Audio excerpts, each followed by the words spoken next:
Good morning, dear students.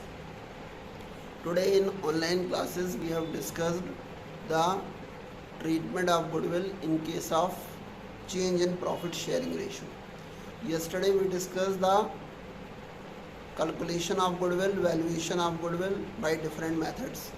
Now when there is a change in profit sharing ratio, how to treat it?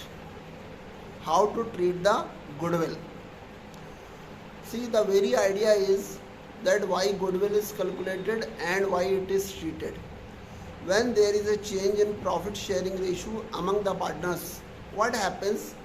Out of the group of partners, at least one partner gains and one partner sacrifices.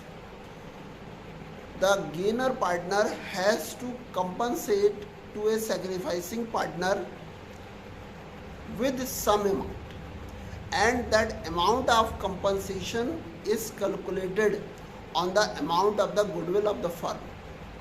So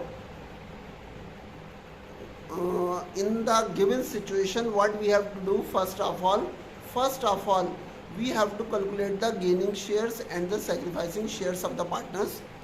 Then we have to value the goodwill, and that goodwill which is calculated for the firm is multiplied by the gaining share and the sacrificing share, and this way we will get the amount of compensation.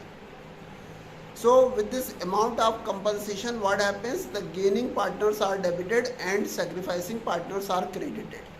So the very truth is this one, that what journal entry is passed, all gaining partners will be debited, capital accounts will be debited, or capital accounts are fixed, current accounts will be debited, and sacrificing partners capital account or current accounts will be credited.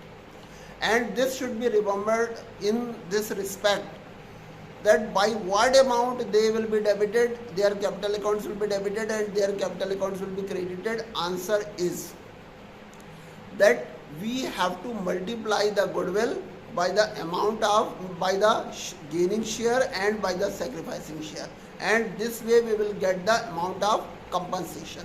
So in case of change in profit sharing ratio, this treatment is done in respect of the goodwill.